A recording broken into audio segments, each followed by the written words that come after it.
Adventures of the Saint, starring Vincent Price. The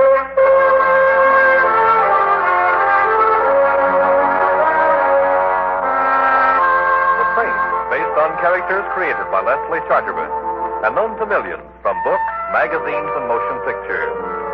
The Robin Hood of modern crime now comes to radio, starring Hollywood's brilliant and talented actor Vincent Price as The Saint. Waiter. Yes, monsieur. Waiter, will you tell the chef of this unhappy restaurant that he'd make a better shoemaker? Monsieur, shoemaker? Look at this miserable concoction. It's called a salad. But, monsieur... Don't but me. But, monsieur, I have something to tell you. Yes? Someone is waiting for you at another table. Well, get back to him at once. Warn him against eating anything in this establishment. Tell him his life is in danger. Mr. Templar, there is something strange about the gentleman. I think he has a gun in his pocket. Aha. A more severe critic of food than I am. Well, tell the chef he'd better flee for his life. Oh, do you wish to see him? The chef? No, he'll have to look out for himself. Not the chef, monsieur. The little man. He is little, isn't he? Yes, sir, but... Desperate air about it. Well, I'll go see him. How do you do? You wish to see me? Mr. Templar, my name is Potts. How do you do? I need help. I'm the senior partner of Potts & Carter, Jewelers Extraordinary. Extraordinary. Earlier this evening, Mr. Carter was killed. Oh, too bad. Mr. Templar, it wasn't an accident. Oh? He was murdered. Oh, I see. And the police are picking you for Queen of the May. And you want me to prove you didn't murder Carter? Oh, no, Mr. Templar. No? No. I want you to prove I did.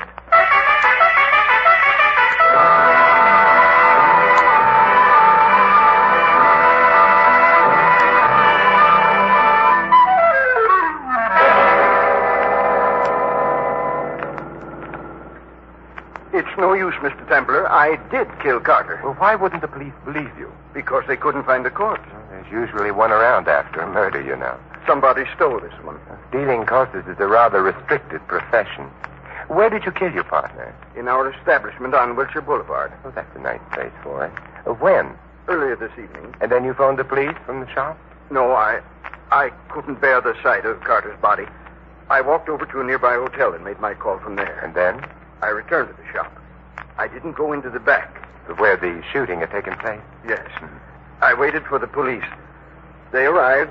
I told them what had happened and led them into the back. But when you got there, the cupboard was bare. Yes, Mr. Templar. No one had heard the shot? No, you see, it's a business neighborhood. It was evening. That's understandable. May I ask you a question, Mr. Potts? Of course. Are you tired of living? Right. Oh, you mean, why am I so anxious to have the police believe me? Yes. Because I shot Carter in self-defense. He's a larger man than I am. He was threatening me with physical violence. I acted only in self-defense. Oh, I see. Well, I'll drop you at your home, and, Mr. Potts, you've got a job. Yes? You've got to find your partner's body. But Now, ask yourself where you'd go if you were... No, he wouldn't be going anywhere himself. You better spend some time thinking about your friends. One of them might have removed the corpse in order to shield you. Or think of your enemies. Are you married? Yes, I am. Well, anyway, an enemy of yours might have moved the body to make the killing look like premeditated murder. One way or another, Mr. Potts, you've quite a bit to think about, haven't you?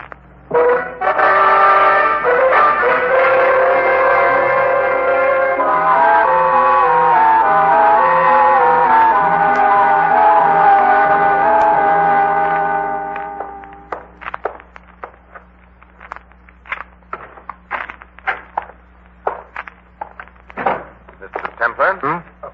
Well, my living room furniture is sprouting. Or are you, I'm Carter. Carter. Carter? Yes, Of Potts and Carter? of Potts & Carter. One of us is in a bad way. Either you're dead or I'm crazy. I can assure you I'm not dead. Oh, very well. I'll see a psychiatrist in the morning. Tonight I'm sleepy. What did Potts want with you? You've been haunting me, haven't you? I've been following Potts.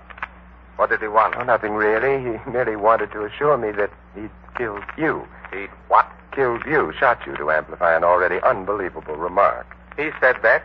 He must be insane. Well, eccentric, anyway. Mr. Carter, the situation is rather bizarre. A man confesses to a murder. The police do not believe him. He comes to me and asks me to prove him a murderer. I leave him and find myself confronting the man he claims to have murdered. It doesn't make sense. No, perhaps it's not intended to. What do you mean? I suggest you go to the police, identify yourself to them, and ask complete protection for yourself. I don't need any protection. Potts wouldn't harm a fly. Yeah, but you're not a fly. My dear fellow, the possibility of Potts really doing me harm is something I can't take seriously. Why not go to the police anyway? I couldn't without exposing Potts to ridicule, and Your solicitude for your partner is rather touching, especially since he accused you of being a thief, of stealing from the firm, to be precise. He said that? Yes. Then I have something to think about. You've something to fear. Nonsense. No.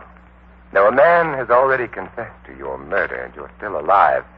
His confession may have been moonstruck madness, or it may have been prophecy. Good night, Mr. Carter.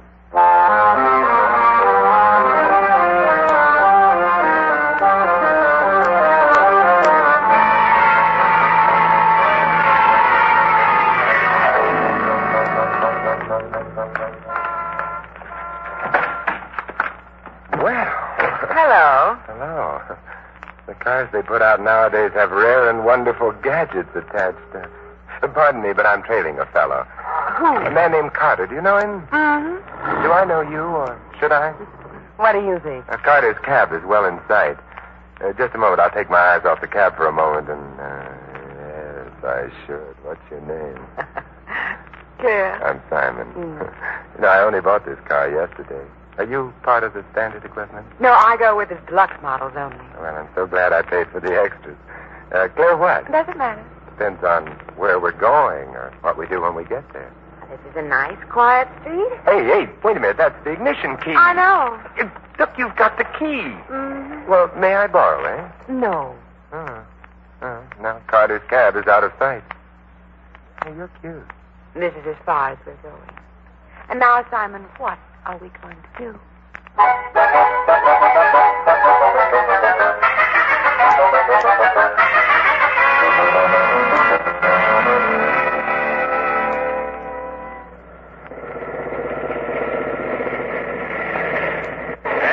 I beg your pardon. Oh, hello, officer. Now, this may be a residential neighborhood, but... Is it? It is. But that doesn't mean you should play house here. Well, we weren't exactly playing house, officer. I was trying to persuade the lady to return my ignition key to me. Is that a fact? Lady, give him back his ignition key. All right, officer. Here you are, Simon. Well, thank you. Now, you take that ignition key and stick it in the lock. Uh-huh. That's right. Now you turn it. Oh, you're doing very nicely. Now you push the little button over there. This one? Yeah. Oh, charming. Now you shift the gear into first. You release the handbrake. Now, you're a bright boy. The next time you go out with a girl, make sure your ignition key isn't showing. Now step on the gas and get the heck out of here.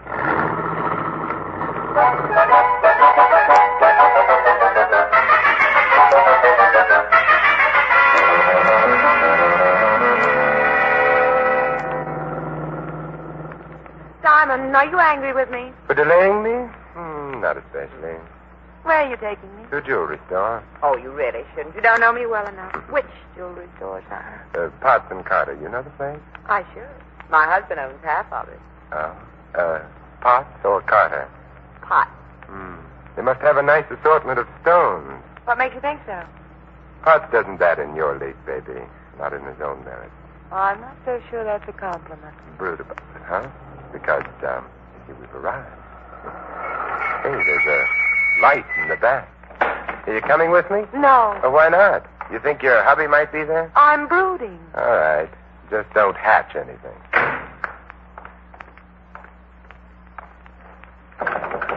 Who's there? Open the door.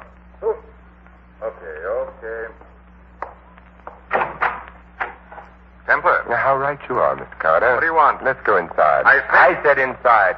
Well, come in.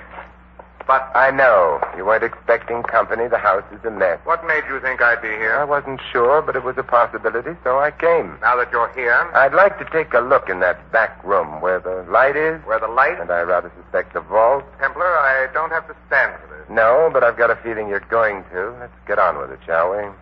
I was checking stock. Well, let's both check. Wait a minute. You mightn't understand. Give me a chance to first, huh? I don't want you to come in Keep here. walking.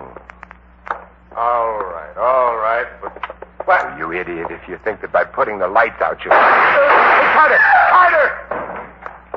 Simon! Claire, I heard the shots. I came up to Simon. Where? The light switch is near the back door. I got it. All quiet now. Simon, at your feet. Lying half across the doorway, Mr. Carter. His eyes are open. Simon, they're open. Dead. There's blood leaking out from under him. Let's take a look at the back room. Uh-huh. Yeah, back window leading to an alley. Not so much for that. Now, the vault's open. Simon, how can you worry about that when the man's I've dead? seen dead men before. The vault's empty. I don't care. Your husband might. The police certainly would. Well, I gotta go. Oh, but you can't leave me. You've got a job notifying the police. They wouldn't like it if you didn't. What are you going to do? Where do you live? Bell Tower Drive. What number? 39. All right. Dial operator asks for police headquarters. Tell them all. Me, I'm going to visit with a man who confessed to a murder before it was committed. Curious to see whether he's going to stick to that confession now that the murder is a murder.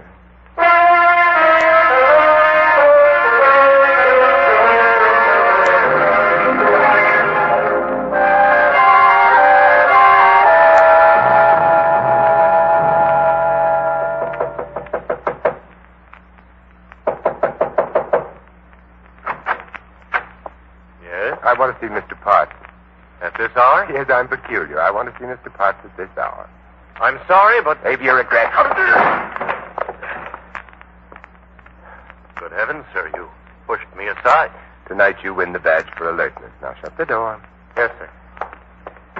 Where's Potts? I refuse to... You're not the usual butler. You're young, big, and you look as if you've got muscles. Yet you let me push you aside as if you were a doddering old man. Why? My father was a butler before me, sir, and his father before him. We're accustomed to dealing with gentlemen, sir. Must be quite a come-down talking to me. Where's Potts? He's not at home, sir. You sure? Quite, sir. Let's go look for him as though we didn't know he was out. But I assure you, Don't. sir, that he... Show me.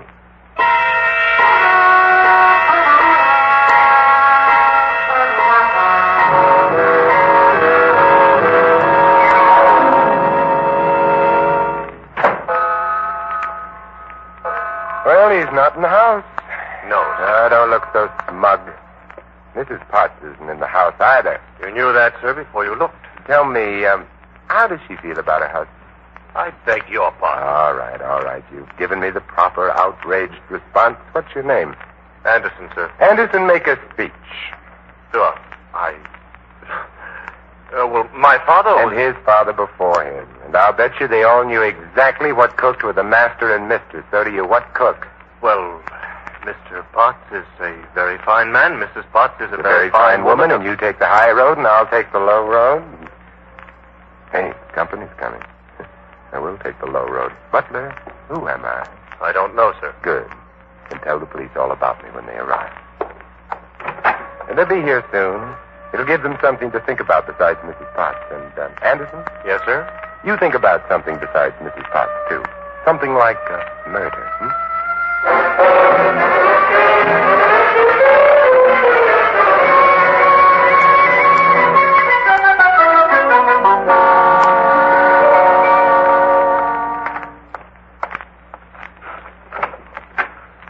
Good afternoon, sir. Oh. Yes, only Simon there. Hello, Simon. Business as usual here at Potts and Carter, Yes, usual enough, I suppose, with Carter lying in the morgue and my husband. Where? Nobody knows. Police looking for him? Yes. Warrant out for him? No, of course not. Then whom have they in mind for Carter's murder? A burglar. It's obvious what happened last night. Someone was burgling the vault. Carter surprised him. The burglar shot Carter. It's a theory with a great many pleasant aspects. It doesn't explain your husband's confession, though. Well, he was overworked. He was tired. He didn't know what he was saying. Police are afraid that maybe he's lost his mind or something. Yeah, I like that or something better. The theory doesn't explain your husband's accusations against Carter. Accusations of theft. Simon, I don't know anything about all this. Then why your act in the car last night? I was worried about my husband, about Carter. And then I've always wanted to meet you. Oh. Why? Well, it's not the kind kind of thing I can talk about coldly like this. Well, we must discuss it warmly. Some other time. Right now, what about Anderson, your butler? Anderson? I don't trust him. I know it's not done this year, mistrusting butlers, but I have a feeling he knows more than he should. More than he should about what? Why don't you find out? What? What could I? By discussing things with him, warmly. I'm not so sure I like that. I'm not making friends today, just influencing people. I can't imagine what Anderson would or wouldn't know. Stimulate your imagination by going out to the house now and working on him. You really think it's important? Very important. Now run along. Well, all right, but the shop... I'll lock up. You go on. Will I see you later? I'll be at home, stirring up the furnace. Simon, you don't have to have a furnace to be warm.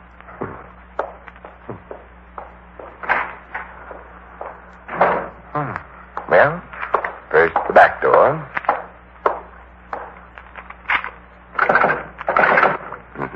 Locked. And now the front door.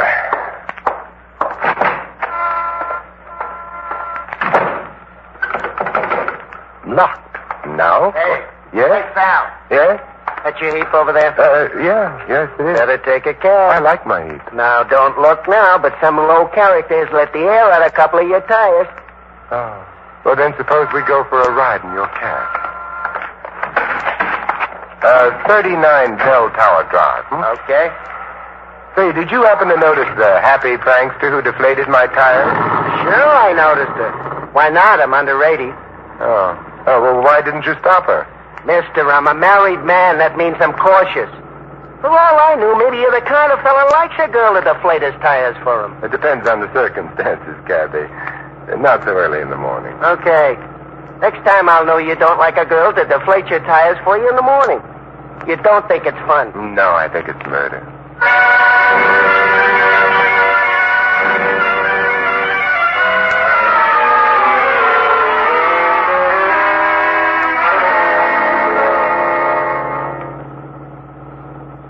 Bell Tower Drive up ahead. Okay, pull over here. Okay. Nice stuff. What, I should wait for you? We'll both wait. For somebody to get to the house? No, for someone to leave it. Hey, mister. Yeah? There's a guy leaving the house now, getting into a car. Good. Sanderson, follow the car. Okay. Not too close, huh? Not too close. There he goes. Well, we go too. Hope he ain't going on no long trip. I ain't got too much gas in the tank. He's going on a very long trip, and yet I don't think he's going far. Huh? Space is relative, Cabby. Remember what Hamlet said? Well, I wasn't around at the time. I could be bounded by a nutshell, yet count myself king of infinite space. Oh, yeah, I remember it now. Were it not that I have bad dreams. Nice guy, Hamlet. I wonder, does Anderson have bad dreams?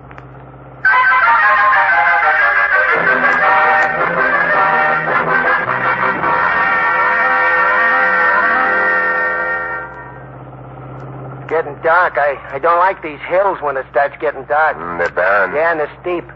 Hey, the guy we're trailing is turning off the road. Private driveway. Pull up to it and stop. Okay. The house is beyond the bend, quite near the road.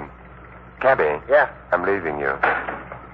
Look, I want you to drive back to town.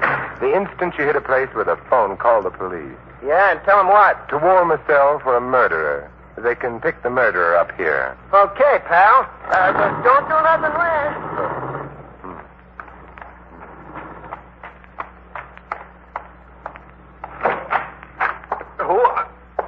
Oh, hello, Anderson.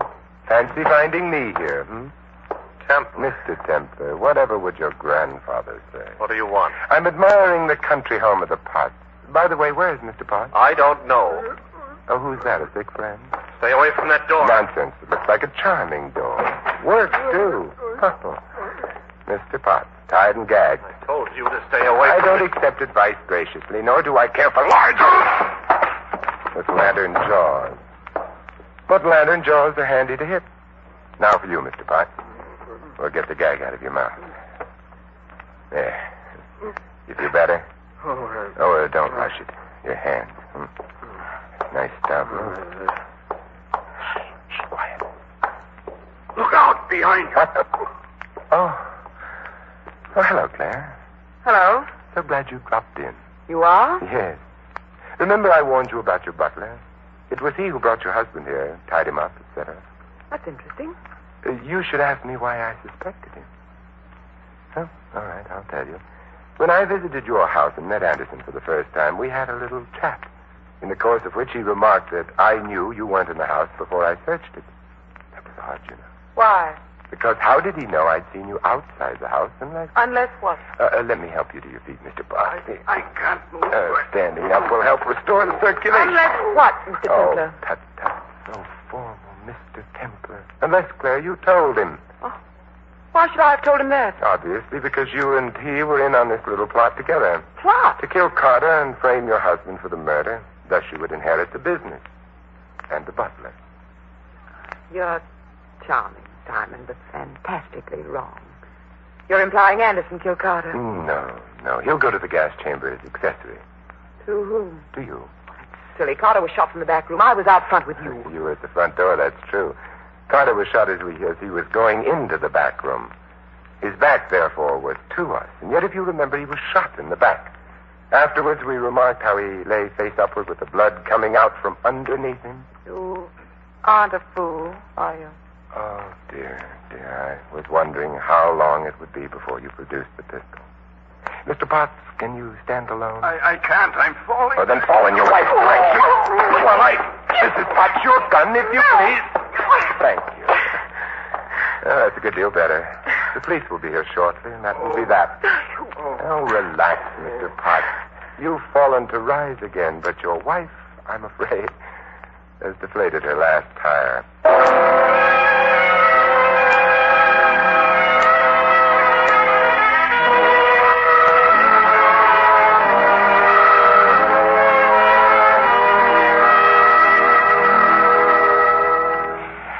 Here you are, Mr. Potts, in good health. Mr. Templar, how could I have killed Carter and not killed him? Simplicity itself, Mr. Potts. Your gun had been carefully loaded with blanks. Carter pretended to be dead. But why should he have done that? Your wife must have persuaded him that by doing that he would escape going to jail for theft. And she'd have a hold over you. She's not a very nice woman, is she? No. With Carter murdered, she was preparing to have you disappear permanently. It would seem to the police that you'd killed Carter and fled to the country. I can't thank you. Don't bother. It was fun. But in the future, Mr. Potts, before you confess to murdering anyone, be sure you murder him.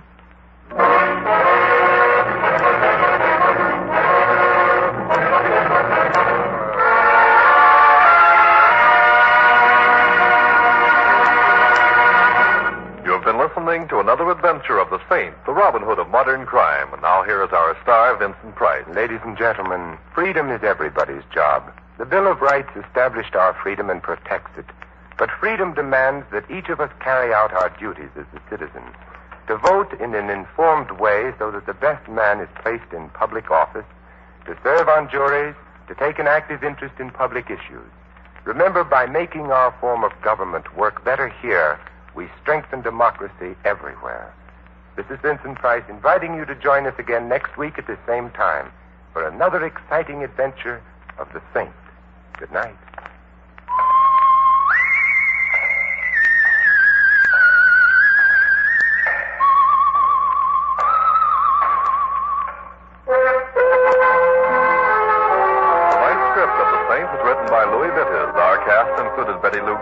Stanley Farrar, Ted Osborne, Larry Dobkin, and Tom Brown. The music was composed and conducted by Harry Zimmerman.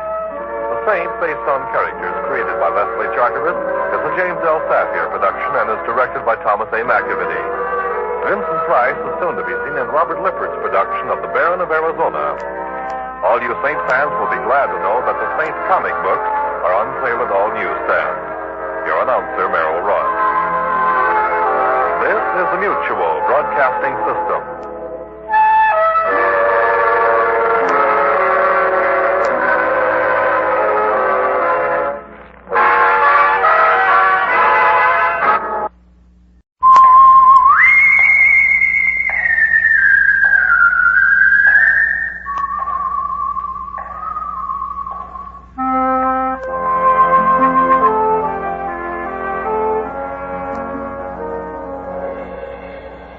The Adventures of the Saint, starring Vincent Price.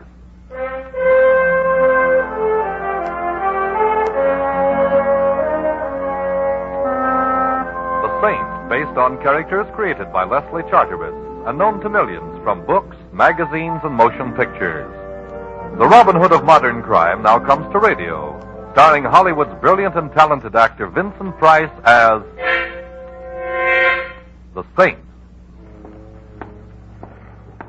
Well, hello. Who is... Oh, How is my favorite shipboard acquaintance this evening? oh, Simon, you startled me. I could hardly see you through the fog here on deck. Oh, yes, it is getting thicker, isn't it? But I suppose it's to be expected. Last night, nature went on a binge of moonshine, and this is her foggy morning after. Only it's evening. How can you tell through the fog?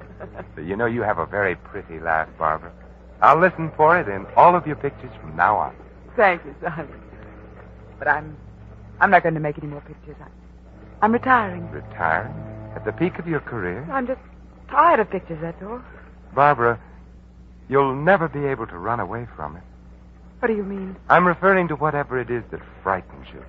Why don't you tell me about it, Barbara? There's nothing to tell. I'm tired. I need a rest. Please, Simon, don't make me talk about it. There's some things that... Simon, is that someone standing there? No, I don't see anyone. Oh, you are nervous. Oh, Simon, if only I could confide in someone, if I could tell you what I... Perhaps I already know more than you think I do. You're cold. Yes. Where's your wrap? It's over there someplace on one of those deck chairs. I'll find it. I don't see it here, Barbara. Are you sure you... Barbara! Behind you! Look out! Barbara! Barbara! Man overboard! Man overboard! Maybe you'd like a swim too, Saint. What? Oh.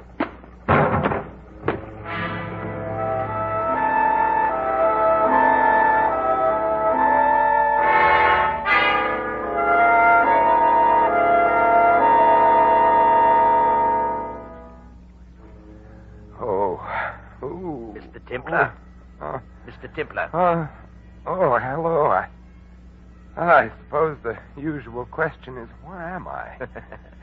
Sometimes they awaken from your type of custom-made coma asking, who am I? Evidently, I wasn't hit quite that hard. I even remember who you are, Dr. Norman. It is Dr. Norman, the celebrated psychiatrist, isn't it? Yeah, that is very good, Templar, but I'm afraid I must still confine you here to the ship's infirmary for a while. Huh? Possible concussion, you know. See, tell me what makes a famous neurologist like you pose as a mere ship's doctor. I'm really not posing. Partridge, the ship's physician, is ill. I was within earshot when I heard the familiar call, is there a doctor in the house? And, no, Simon, don't try to get up. I have a flask here. If a drink will make you happy. Oh, not right now, thank you. As I recall, I have some unfinished business to attend to. Barbara? Yes. Was she? They couldn't find her in the fog. She's gone. Poor Barbara. Yes, it was a horrible accident. Horrible, yes. Accident, no. You mean to say she didn't fall overboard? She was murdered. Murdered? But who? I think I know who. Ooh, my head. It feels like the Aberdeen Proving Ground. I will mix you a sedative. You know, you're not looking very well. I always look like this when I'm angry. There's only one cure. Yes, I know. The lady with the scales known as Madame Justice. You know, Templar, I've been curious about what makes a man like you tick. Well, I'll tell you. Every 8 days or so, someone winds me up. Right now, I'm wound up tight. Tight with fury. Well, as a psychiatrist, I would advise you to unwind a bit. Here we are. Now, drink this. It will put you to sleep after a while. Thank you. You say you think you know who killed Barbara, Simon. I was wrong. I do know. Well, I think you ought to talk to me. Unwind yourself. You think I need psychiatry, Doctor? Well, I think you're too taut at the moment. That plus your concussion, it might be dangerous. Very well, Doctor. I'll unwind. I'll tell you the entire story. If you don't mind, Simon, here, this will help the rhythm. It's a metronome. Psychiatrists often use it. But if you'd rather... No, I don't mind. I'd never met Barbara Brooks, although I doubt if there's a human being alive who hasn't heard of her or seen her in the movies. I first saw her the day we boarded ship. There was something in her expression, in the way she walked and talked and smiled, that immediately told me here was someone I should know. Her entire demeanor was an attitude of invitation. a romance. Fear, Doctor. She was a frightened lady. She wanted someone near her. I walked over to her there on deck and immediately made myself useful. Her steward evidently had become busy elsewhere, so I tipped my hat and said somewhat idiotically, get your program here, lady. You can't tell the staterooms without the numbers. I beg your Your pardon. steward seems to have deserted you. Oh. I've sailed this scow before, so if it's the direction to your stateroom you're looking Well, for... I would like to know. I would, too. Number, please. A36 main deck. Thank you very, very much. It's this way. My name's Templar. Simon, for short. And, of course, you're Barbara Brooks. You know, we passed the bar en route to A36 main deck. Does an old-fashioned with a new acquaintance sound inviting? It will a little later after... He's here on the ship. Ooh, there are several... Oh, I see. He's gone now. He's in the corner. Yeah, I think I saw the man you meant. Certain off-center gentleman named Rader. Rader, I don't know that name. No, surely you've heard of Phil Rader. He's just as big a star in his line of work as you are in yours. What is his line of work? Well, he's an exterminator of human beings. Mr. Templar, I'm afraid. Well, that was obvious from the moment I first saw you. Why don't you tell me about it? No, I can't. No, I'd be killed. That's as good a reason as any for not telling me, but I must warn you I've a peculiar talent for finding things out for myself. Oh, no, you mustn't do anything. Please, please.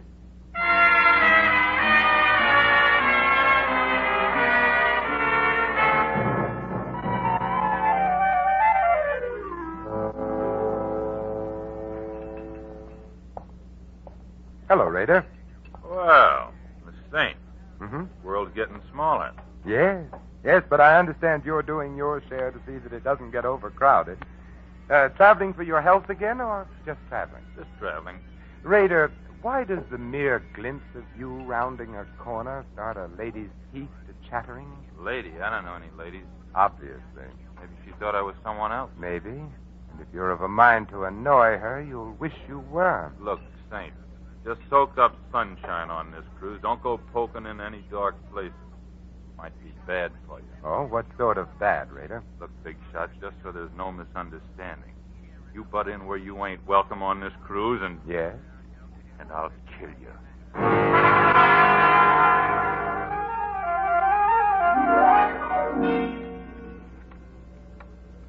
How is your head, Simon? Well, it feels as if a regimental crap game was going on inside of it with jet-propelled dice. You haven't drunk your sedative yet. Here. Oh, thank you. Shall I go on taking the load off of my concussion? Yes, by all means. I think I was present at the next sequence. Yes, Doctor, you were. It was the night of that ridiculous costume ball ship's captains are so fond of arranging. Yes. I remember. We were at the bar together. You were a pirate, I recall. Yes, and you were a clown.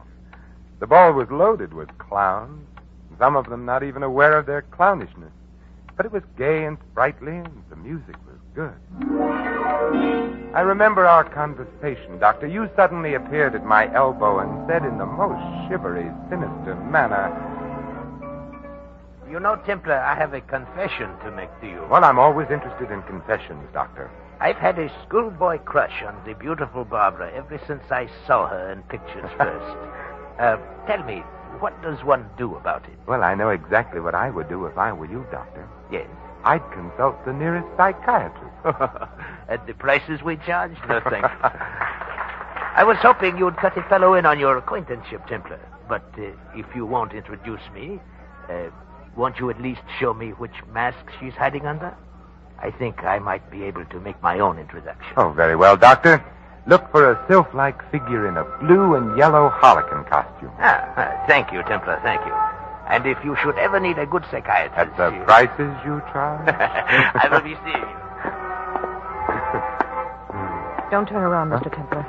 I have a pistol in the small of your back. Well, now, really, is that any way to enjoy a waltz? Listen, Saint, and listen hard. Oh, I'm all ears, except for the small of my back, which feels abnormally large at the moment. Certain arrangements have been made, Saint.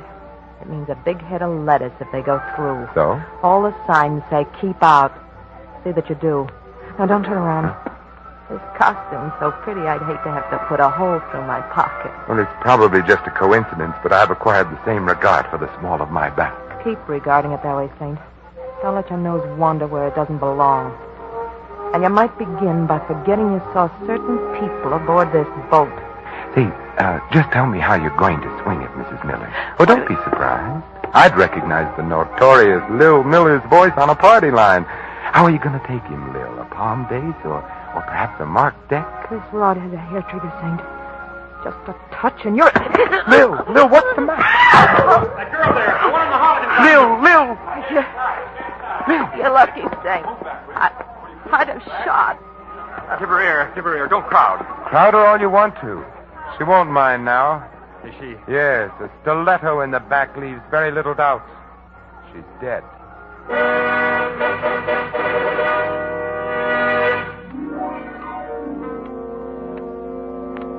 You know, Simon, I would never have pegged the late Mrs. Miller for a professional card sharp. She was anything but the type. Professional card sharps are always anything but the type, Doctor. Yeah. And to think I actually played bridge with her myself. With a crook and a hot-headed one at that. Well, as my old grandmother used to say, Doctor, beware of lady thieves with red hair. I guess the lady's red hair accounted for the lack of insulation in her temperament. Oh, how does your head feel, Simon? Better, Doctor. Much better. You still haven't touched your sedative, you know. Oh, haven't I? I think you'll find that it helps, Simon. Here. Oh, thank you. Well, you know, shortly after the murder of Mrs. Miller, Doctor, I called on her bereaved husband and partner in crime. A very interesting visit it was, too. You have the knack for making all of your visits interesting, Simon. Tell me about it. Well, I found Miller in the bar, quenching his sorrow with the merry waters of the River of Forgetfulness. 50 grand in the palm of our hands and beep. No more Lil. No more Lil, no more sucker. No more sucker, beep. No more 50 grand. I see you valued your wife highly. Who was the sucker, Miller? Ha ha. You're funny.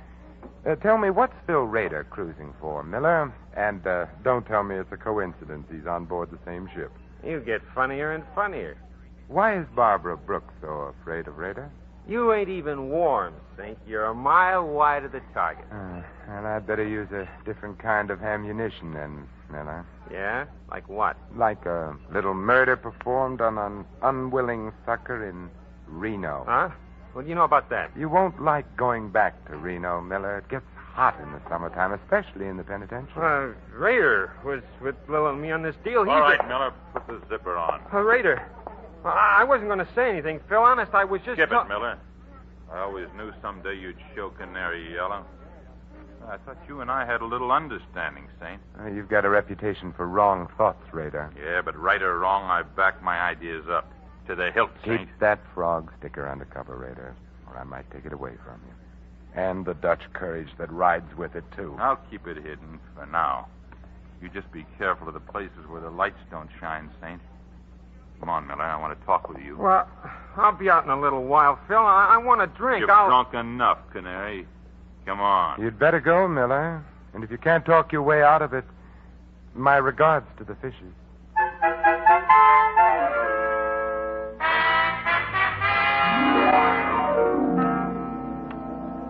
And I recall it was shortly after Mr. Rader passed on his second warning that you and I met for the first time professionally. Yes, Doctor, the very next night. Well, I am very surprised at you. He'd warned you to stay away from dark places. Yes, Doctor, so he had. But I'm perverse by nature, and I like to poke around. I was strolling around the deck with Barbara, getting moonburned and trying desperately to get some more information.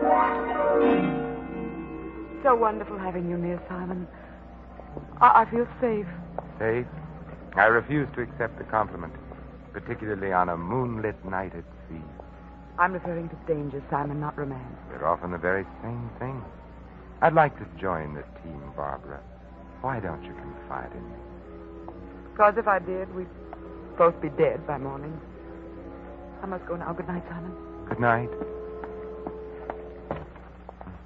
Don't turn around, Templar. I've got a... I know. A gun pointed at the small of my back. That's it. Now keep away from Barbara Brooks. Am I clear? Clear enough. Anything else? Yeah. Just so it sinks in, Saint. Take this along to remember me by.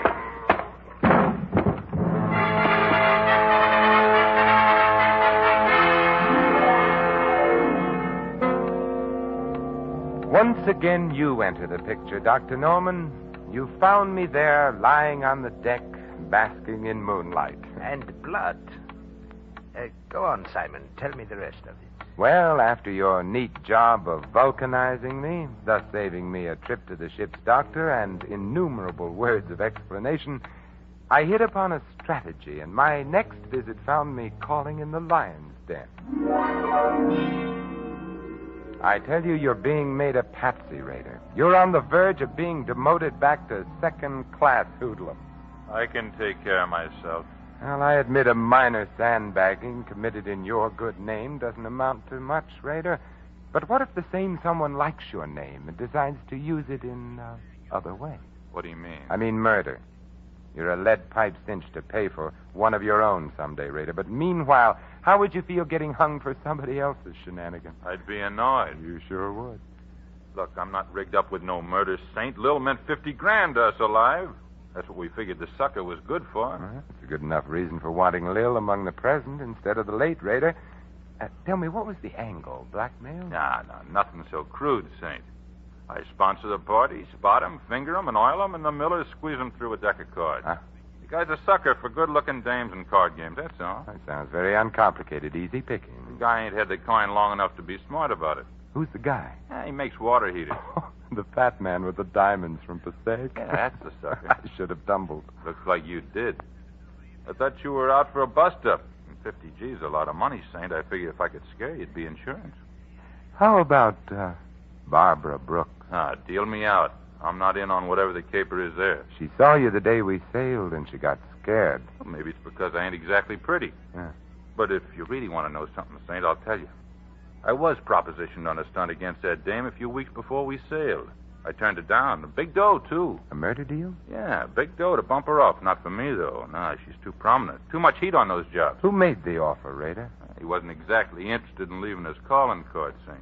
Just a John Smith, as far as I'm concerned. But he had a description, didn't he? Everybody has a description. Well, sure. He was a medium-sized guy with...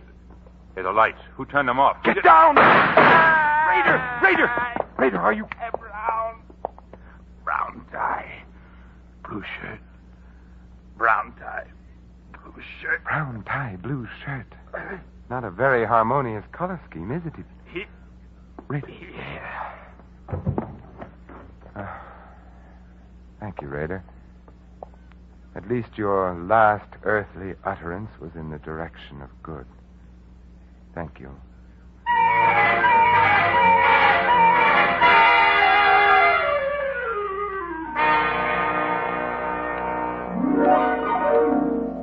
Brown tie, blue shirt.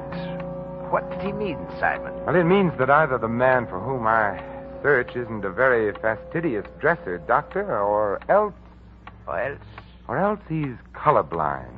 Blue and brown just aren't worn together. Well, no, they are. I'll take that drink now, Doctor. Oh, and the sedative I mixed for you. Your concussion. Later, Doctor, later. Very well. I can see that you're going to be a very difficult patient. I hope you don't mind drinking out of another medicine glass, huh? No, right now I prefer it. Say when? A little more, Doctor. Oh, that's fine. Has such a beautiful color, hasn't it, Doctor? Yeah, hasn't it, so? Aren't you going to drink it, Simon? In a moment, Doctor, when I finish my story. Oh, yes, of course, the story. Barbara's murder was next. Yes, huh? Barbara was next. But immediately before our last meeting on deck in the fog, Doctor, I found out what she was afraid of. You did? But how? It was easy. The steward had some keys. I had some money. The steward has enough now for that chicken ranch he's always dreamed of. You broke into Barbara's stateroom. Yes. Well, what did you find, Simon? Lingerie, perfume, stockings, and some letters, Doctor. Peculiar letters. Huh? Fan-made? Yes. Yes, and all from the same fan. A fan she was once engaged to marry, Doctor. A fan who loved her very much and hated her in equal proportions. Who was so torn between love and hate, he had to kill her. It's schizophrenic. You should know. What do you mean? Well, you know the classifications. You're the doctor. Oh. Drink your sedative, Simon. A colorblind schizophrenic. I don't believe I've ever met one before, Dr. Norman. So colorblind, he mistook the green and orange harlequin costume worn by Lil Miller for the blue and yellow one worn by Barbara. That is very interesting, Simon. Poor Lil. If she'd come to the ball as anything but a harlequin, she'd have lived to take in $50,000. Your sedative, Simon. You know, you were wrong about Lil's hair, Doctor. It wasn't red. It was brown. You said it was red. I wanted to see if you'd agree. Your sedative. Yes, of course. Hand it to me, would you, Doctor? It's there alongside the drink. Yeah. No, don't try to tell them apart by their aromas, Doctor. It's obvious that they're different colors. Or can't you tell? You find it, Saint. I'd like very much for you to drink it. My Doctor, what a pretty purple gun you're wearing. Or is it pink? Drink up, Templar. You hardly feel it. It's just a dash of prussic acid. Dr. Norman, when you give a sedative, you go overboard. Drink it, Templar. Well, you're the doctor. A toast to you, Dr. Norman. To your green shirt, blue tie, and gray handkerchief, none of which match. Here's how. Oh, my eyes! You threw it in my eyes! It was a question of your eyes or my stomach, Doctor. My eyes, I'm blind! You'll get over it, Doctor, which is more than can be said of me if one of those wild shots of yours should hit me. I know I shouldn't practice medicine without a license, Doctor, any more than you should. But here's a sedative from me to you.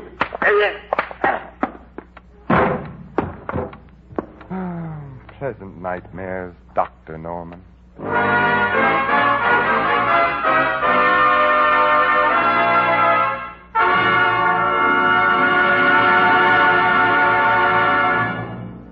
You have been listening to another adventure of the Saint, the Robin Hood of modern crime. And now here is our star, Vincent Price. Ladies and gentlemen, in a prejudice-filled America, no one would be secure in his job, his business, his church, or his home. Yet racial and religious antagonisms are exploited daily by quacks and adventurers whose followers make up the irresponsible lunatic fringe of American life. Refuse to listen to or spread rumors against any race or religion. Help to stamp out prejudice in our country. Let's judge our neighbors by the character of their lives alone, and not on the basis of their religion or origin. This is Vincent Price inviting you to join us again next week at the same time for another exciting adventure of the Saint. Good night.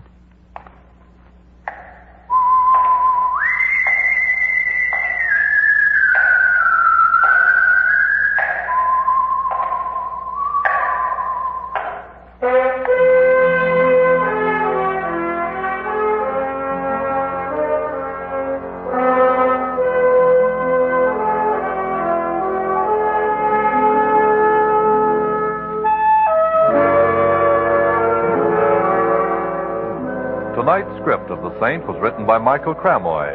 Our cast included Betty Lou Gerson, Gene Bates, Frank Gerstle, Bill Conrad, and Barney Phillips. The music was composed and conducted by Harry Zimmerman. The Saint, based on characters created by Leslie Charteris, is a James L. Safier production and is directed by Thomas A. McAvity.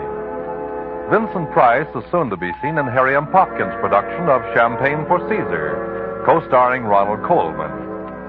All you Saint fans will be glad to know that the Saint comic books are on sale at all newsstands. Your announcer, Merrill Ross.